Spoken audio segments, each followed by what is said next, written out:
And it's not because the world is needy. A lot of people go into the world because there's need there. और ये इसलिए नहीं क्योंकि संसार ज़रूरतमंद है। कई लोग सेवक इसलिए करते हैं कि किसी जगह इसलिए जाते हैं क्योंकि वहाँ बहुत ज़्यादा आवश्यकता है, बहुत ज़्यादा ज़रूरत है।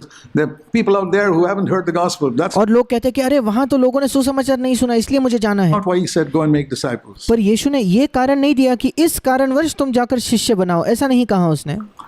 What does the word therefore in verse 19 mean? We got to read scripture carefully. मत्ती 28:19 में यीशु ने क्यों इसलिए इस शब्द का इस्तेमाल किया, आपको बाइबल को बड़े ध्यान से हमें पढ़ना चाहिए। Go therefore. यीशु ने कहा इसलिए तुम जाओ, Or therefore go. या यीशु कहता है इसलिए तुम जाओ, जैसे हिंदी में भी लिखा है। Now today we would think it is like this. आज हम इस वचन को इस प्रकार से इसके बारे में सोचते हैं। There's a great need out there. हम सोचते हैं कि अरे उस क्षेत्र में कितनी ज़्यादा आवश्यकता है, कितनी ज़रूरत है लोगों को। People haven't heard the gospel. और हम सोचते हैं कि अरे वहाँ लोगों ने सुसमाचार नहीं सुना है, There are no disciples there. Therefore go. वहाँ शिष्य नहीं है इसलिए तुम जाओ। No. नहीं, What is the therefore? यहाँ इसलिए ये शब्द क्यों इस्तेमाल किया यीशु ने? Read verse 18. 18 वचन को पढ़िए। All authority. Not there's a need out there in that nation or among those people. Nothing to do with that. स्वर्ग और पृथ्वी का सारा अधिकार मुझे दिया गया है। यीशु ये नहीं कहता कि वहाँ किसी देश में ज़रूरत है इसलिए तुम जाओ, ऐसा बिल्कुल नहीं। Jesus says, all authority has been given to me in heaven and earth. Will you listen to me? यीशु कहता है कि स्वर्ग और पृथ्वी का सारा अधिकार मुझे दिया गया है, अब क्या तुम मेरी बात मानोगे? Then go. अब तुम जाओ। So why do I go? और फिर मैं क्यों जाता हूँ? Not because there's a need out there and there's a need out there. Then I'll always be looking, where is the need? Where is the needy person? No. इसलिए नहीं कि मैं देखता हूँ यहाँ ज़रूरत है, वहाँ ज़रूरत है, वहाँ ज़रूरत है। अगर ऐसा मैं करूँ तो मैं हमेशा यही ढूंढूंगा कि प्रभु ज़रूरत कहाँ है, पर ऐसा नहीं है। I go because I'm under the authority of Jesus Christ, who's got all authority in heaven and earth. मैं इसलिए जाता हूँ क्योंकि मैं यीशु मसीह के अधिकार के अधीन हूँ, जिसके पास स्वर्ग और पृथ्वी का सारा अधिकार है। We need to come under the authority of Jesus Christ our Lord, हमें यीशु मसीह हमारे प्रभु के अधिकार के अधीन आना है, where He determines, convicts me if I speak one wrong word. जहाँ वो तय करता है और जहाँ वो मुझे तुरंत एहसास दिलाता है अगर मैं एक गलत शब्द बोलूँ तो भी। Convicts me if I tell a lie. अगर मैं झूठ कहूँ तो प्रभु मुझे उसका एहसास दिलाता है, बोध दिलाता है। Convicts me if I have a wrong attitude towards someone. किसी के प्रति एक गलत रवैया है तो प्रभु मुझे बोध दिलाता है। Convicts me if I haven't forgiven someone. अगर मैंने किसी को क्षमा नहीं किया तो वो मुझे बोध दिलाता है। If I go to bed without setting everything right with my wife, convicts me. अगर मैं सोने से पहले अपने पत्नी से सारी बातों को सुलझा कर नहीं सोता, तुरंत वो मुझे बोध दिलाता है। If I go to bed one single night with anything on my conscience, अगर मैं एक रात भी अपने विवेक पर कोई बोझ लेकर सो रहा हूँ तो convicts me. All authority in heaven and earth is given to me. वो तुरंत मुझे एहसास दिलाता है, क्योंकि यीशु कहता है स्वर्ग और पृथ्वी का सारा अधिकार मुझे दिया गया है। My brother, sister, I urge you, live this life. मेरे भाई मेरे बहन, मैं आपसे विनती करता हूँ कि आप इस जीवन को जिए। It'll change your life वो आपके जीवन को पूर्ण तौर पर बदल देगा। completely. It'll be a life of rest वो एक विश्राम का जीवन होगा, and peace, righteousness, शांति का जीवन होगा, धर्म का जीवन होगा, peace and joy in the Holy Spirit. पवित्र आत्मा में धार्मिकता, शांति और आनंद। That's the kingdom of God. यही स्वर्ग का राज्य है। All authority is given to me. The Lord says, therefore go. स्वर्ग और पृथ्वी का सारा अधिकार मुझे दिया गया है, इसलिए तुम जाओ। Go on that basis. उस आधार पर तुम जाओ, And then और फिर you'll be able to make disciples. तुम शिष्य बना पाओगे, And you will find the presence of the Lord with you always. I've और तुम परमेश्वर की उपस्थिति अपने साथ निरंतर पाओगे। experienced that for nearly 50 years. मैंने अब लगभग 50 वर्षों से प्रभु की उपस्थिति का अनुभव किया है। Not telling you stories. मैं आपको कोई कहानियां, मनगढ़ंत कहानियां नहीं बता रहा। Where all types of problems he is able to overcome. जहां सब प्रकार की समस्याओं पर वो विजय पा सकता है। So then it comes to the question of who is a disciple. अब सवाल आता है कि शिष्य कौन है। And very briefly, I'll turn you to Luke 14. Jesus made that very clear. और बहुत संक्षिप्त में मैं आपको ये बताना चाहता हूँ, लूका 14 हम निकालेंगे। यीशु मसीह ने बिल्कुल साफ और स्पष्ट कर दिया यहाँ। First, we need to ask ourselves whether we are disciples. I सबसे पहले हमें अपने आप से प्रश्न करना है कि हम शिष्य हैं या नहीं। cannot make a person a disciple मैं किसी और व्यक्ति को एक शिष्य नहीं बना सकता if I'm not a disciple myself. अगर मैं खुद एक शिष्य नहीं हूँ तो। So what is the, how do I know whether I'm a disciple? There are अब मैं कैसे जान सकता हूँ कि मैं एक शिष्य हूँ या नहीं। 3 conditions Jesus laid down here. अब यहाँ 3 शर्तें हैं जो यीशु मसीह ने कहा।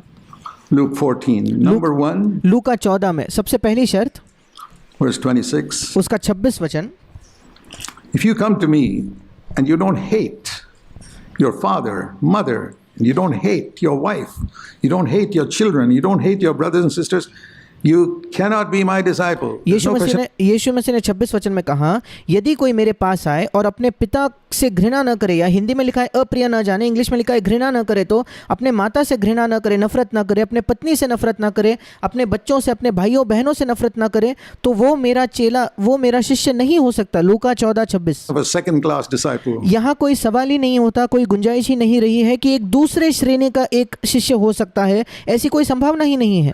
That if you don't come to that level, you'll be a second class. यीशु ये नहीं कहता अगर तुम इस स्तर तक नहीं पहुंच पाते तो मैं दूसरे श्रेणी के शिष्य होंगे, ऐसा यीशु नहीं कहता। There is no second class, there is no third class. यीशु मसीह के शिष्यों में कोई दूसरी श्रेणी, तीसरी श्रेणी है ही नहीं, There is only one class. एक ही श्रेणी है।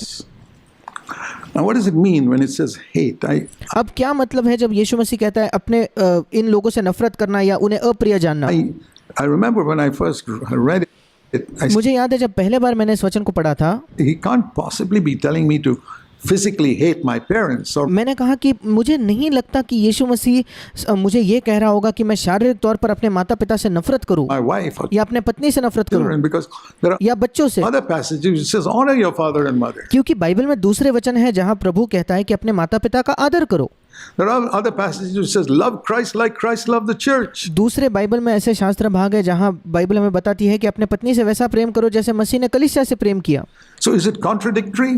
फिर क्या ये दो वचन एक दूसरे के विपरीत है क्या? नहीं।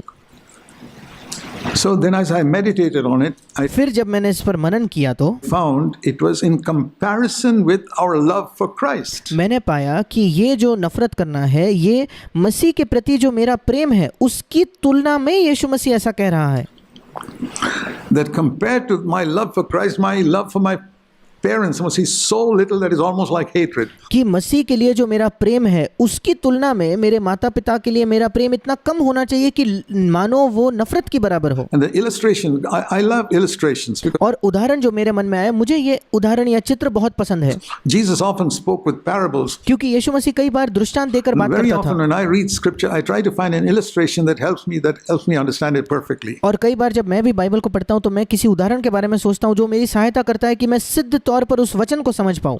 So on this thing, the illustration the Lord gave me was और इस शास्त्र भाग पर जो उदाहरण प्रभु ने मेरे मन में डाला वो ये था, your love for your parents and for your wife and children and brothers sisters must तुम्हारे माता पिता, तुम्हारे पत्नी, तुम्हारे बच्चे, तुम्हारे भाई बहनों के लिए जो तुम्हारा प्रेम है be like the light of the stars. वो जो तारों की रोशनी है उसके समान होना चाहिए।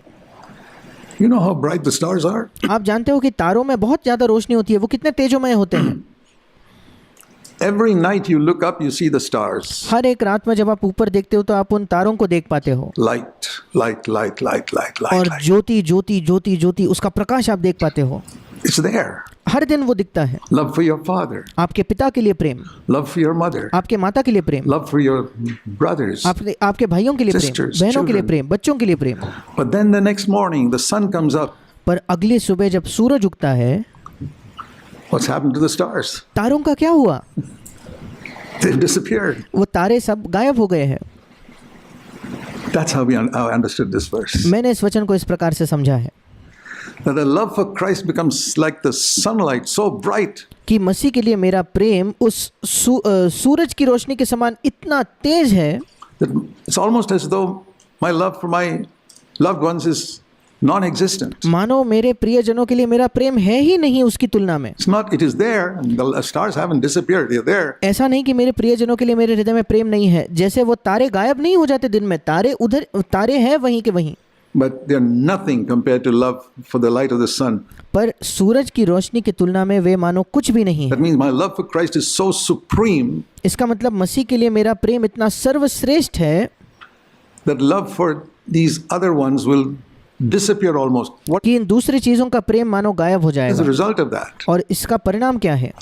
The result is, if I see the Lord tells me to do something, परिणाम ये है, अगर मैं देखता हूँ कि प्रभु मुझसे कहता है कि तुम ये करो या कुछ करने को कहता है, and you feel your wife will be offended by that, और आपको लगता है कि अगर आप ऐसा करोगे तो आपकी पत्नी उससे नाराज हो जाएगी, बुरा मान जाएगी, You say, I couldn't care less if she's offended. I'm going to do what the Lord says. फिर ऐसे परिस्थिति में आप कहते हो कि मुझे कोई फर्क नहीं पड़ता, मेरी पत्नी अगर नाराज भी हो जाए चलेगा, मैं वही करूंगा जो प्रभु मुझसे करने को कहता है। How many of you husbands are like that? आप में से कितने पति ऐसे हो Willing to hurt your wife कि आप अपने पत्नी को भी चोट पहुंचाने को तैयार हो because you want to obey the Lord? क्योंकि आप प्रभु की आज्ञा मानना चाहते हो?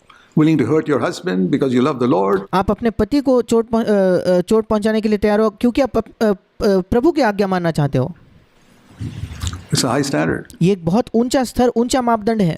But if the stars don't disappear, then you're not in the sunlight. पर अगर वो तारे गायब नहीं हुए हैं, इसका मतलब आप सूरज की रोशनी में अब तक नहीं आए हो। If you can still see the stars, I would say to you, you're not in the sun, अगर आप अभी भी तारे देख पाते हो, मैं आपसे कहूंगा कि आप सूरज की रोशनी में नहीं आए हो। the sunlight.